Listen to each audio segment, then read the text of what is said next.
video, I'm going to be discussing very sensitive topics, so viewer discretion is advised. Hi everybody, I am now launching a new series called the Doormat Chronicles, and I'm going to be talking about how throughout my life I have allowed myself to be treated like a doormat over and over and over. To such an extreme. Maybe other people have experienced this too. I don't know, maybe it's just me. Now there's no doubt in my mind that this is due to my upbringing. I was raised in a very abusive environment, and then I went to foster care at the age of 12, and I was in more and more abusive environments, and I think I just spiraled from there. Throughout my life, people have been treating me like shit.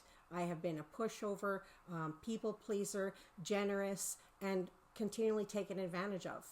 So I'm going to talk about it in this series called the Doormat Chronicles. This episode is going to be about my recent ex. We are still friends. I am working on trying to forgive him as a friend, but it's very hard. And I don't know why I am remaining friends with him.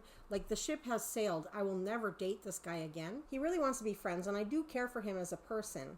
Just that he has hurt me so badly, so many times, that I'm struggling with it. We started to date in 2023. I was seeing a lot of red flags, and I was ignoring them right off the hop. Now keep in mind, my father set a terrible example of how a man treats a woman. In healthy situations, a man teaches his daughter, he sets an example, he shows her how she should be treated by how he treats her and how he treats her mother, as well as other women in general. In my situation, now of course I don't remember this, but when I was 1, he was incarcerated for SA. I was about 3, and an aunt of mine, I'm going to make an episode about her. She has this severe paranoia disorder. I can't speak with her anymore. I'm glad that we don't talk. She told me my father tortured my dog to death. I was about 3 or 4 because she got out of the yard and got pregnant while he was calling her a little bitch. I do remember some of this. My mother and I, when I was little, we would go to a place called the Transition House. It is a women's shelter for women who are escaping domestic violence. Both of my parents were calling me a whore starting at the age of 10. I have now earned the title from my father as the military whore because I served 18 years in the military. He has been cruel to me my whole life, and I just kept dragging it out in hopes that he would change. And I started dating this guy, and I dragged it out in hopes that it would change. We weren't dating for very long, and we were getting some Chinese food takeout. We were waiting outside at a park on the grass, and he felt the need to tell me that he likes a particular adult film. The acronym is GB, where multiple men are on one woman. It's quite degrading. I didn't know how to process that, but I just kind of overlooked it. It's my fault. This is all my fault for staying in that situation, but I'm trying to figure out why, and I'm working on that. At least I can identify it, and I could try to get out of it sooner than I used to in past relationships in my life. He became obsessed with my body and my appearance. He named me Miss Piggy, and I felt uncomfortable about that, and he would insist that it is an endearing name. And I totally pretended at first to be okay with it. When I eventually told him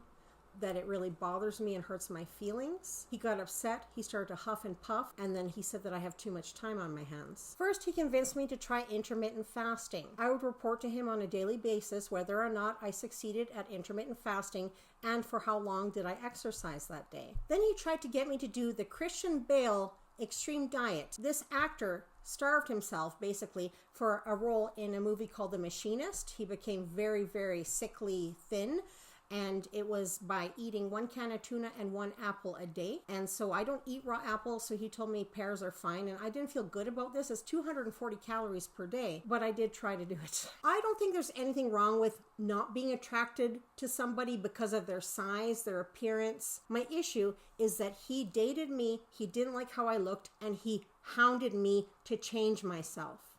Before I dated him, I thought I was attractive. I know I'm overweight, but if you don't like how I look, don't date me. My body is my fucking business. I used to think I was attractive. I knew I could lose a few pounds, but I used to think I was attractive when I started dating him. And I started feeling so shitty about myself that I was hanging blankets on the mirrors in my home. I ended up gaining 40 pounds because all I could do eventually was just drink to cope with him. I'm now on a weight loss journey for my health, and so I feel better about myself. However, I'm taking my time because I like to eat and I love to cook. So far, I have lost 30 pounds. I have eaten just to sustain life for a long time when I was younger, and it wasn't by choice. I think he has a bit of maybe an addiction to watching adult movies. He likes the particular ones that are GB. He told me about one woman who did the largest one with the most men, and he was laughing about it. I asked him what her name was because I wanted to see if she was still alive. She still is. A lot of these adult film stars do end their own lives. The way he would objectify women was unreal. And he once told me college age women are better looking, but he dates women my age because we have more in common with him. Now, I understand that college age women are more attractive, but my issue is, why do you need to speak to me that way? He would make sexual comments about other women, younger, slim women. Now that's a tight ass. This kind of shit, I don't want to hear that. Especially while he's trying to get me to diet and exercise all the time. I mean, heck, I was already down, might as well kick me a few times. I was at his place watching the Kardashians while he was helping his father with some stuff, and he came to sit down with me, and Kim Kardashian was talking about her sex tape. He didn't know that she had one.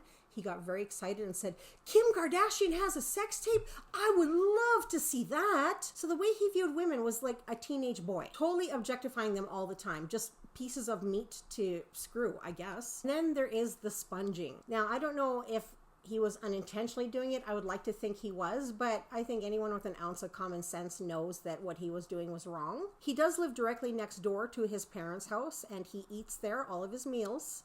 And I've eaten there too, and I was feeling guilty about just going there, sitting down, eating, and then getting up and leaving. It was really weird to me, especially at my age. I'm thankful for it. But that's how he lives. His mother cooks all the time, and then he'll go there for dinner, let's say.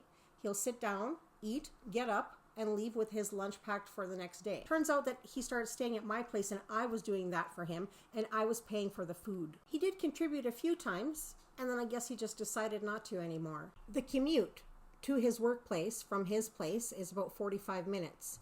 I live about 15 minutes from his workplace, so he would stay here to save time in the morning. It's more convenient for him, and then I would feed him, cook for him, and pack him his lunch for the next day. So I became his fucking servant. I noticed that his socks had very large holes in them, like the ball of his foot, this much. Like, it was weird.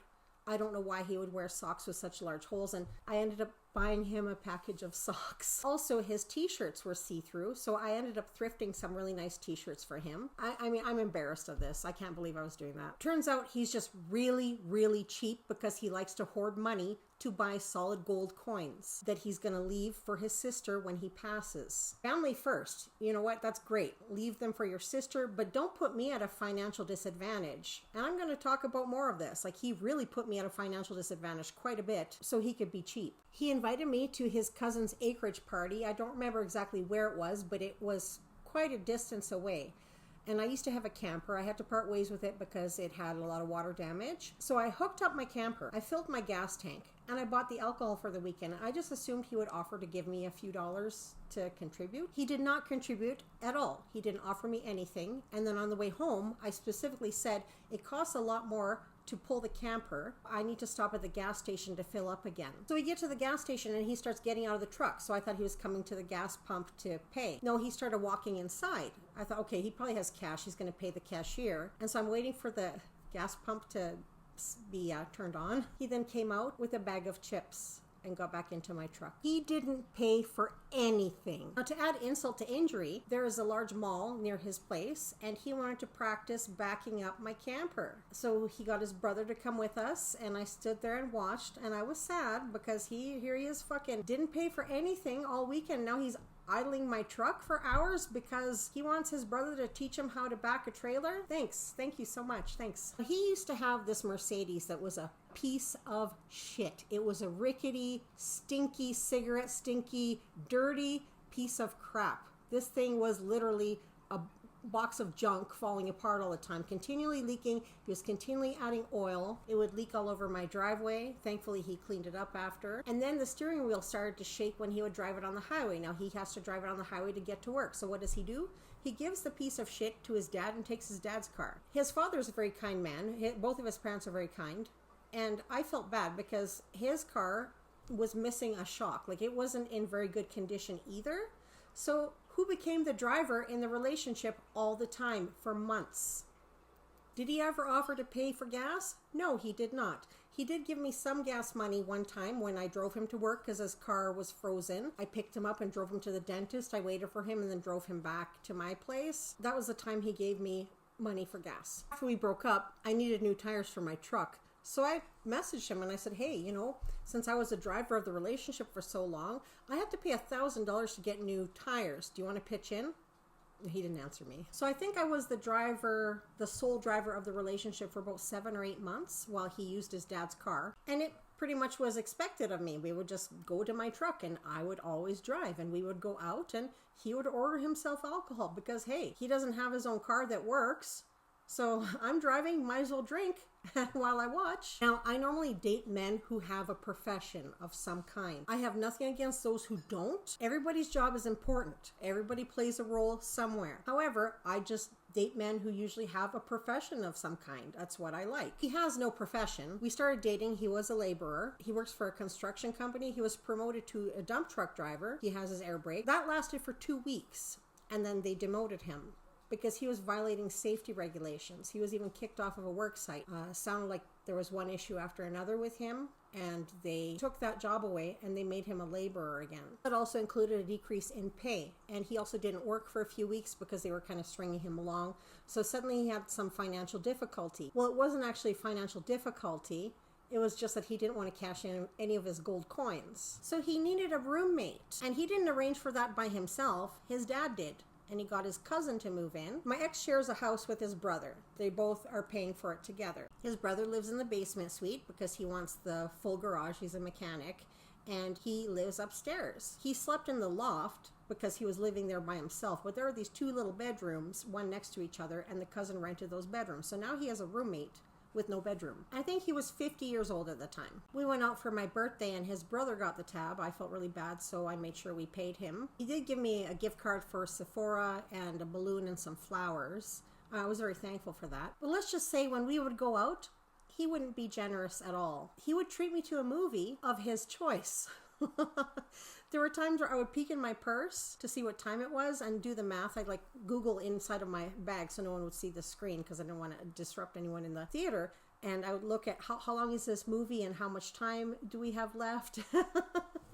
Yeah, he took me to some awful movies. So yeah, he'd treat me to a movie of his choice. I would still buy the drinks and the popcorn, so I guess it was a great situation for me. He was also very controlling, so not only did he want to get me to exercise and diet, he told me that I spent too much time doing Lego and diamond dots. He would criticize me on my spending. I bought myself a pair of Coach boots online, and we were driving to West Edmonton Mall so I could return them because I shouldn't have spent the money. And then I saw the wallet I wanted to get for him for his birthday, and he let me buy it.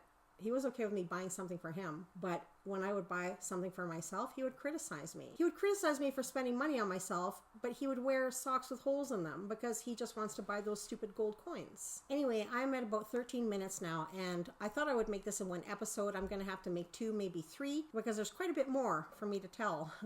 I'm hoping I can reach out to others. I just want to know if there's anyone else out there who allows themselves to be treated this way, because this is all my fault. This is absolutely my fault for letting this happen to myself. I'm working on it. Is there anyone else out there who literally welcomes shitty treatment? I don't know. The next episode I'll talk about the manipulation, more cheapness, gaslighting, a visit to his sister's place in Kelowna. His niece was being quite rude to me, and I took it. I was mad at myself after, but I took it. I do that. So yeah, we'll see you in the next episode.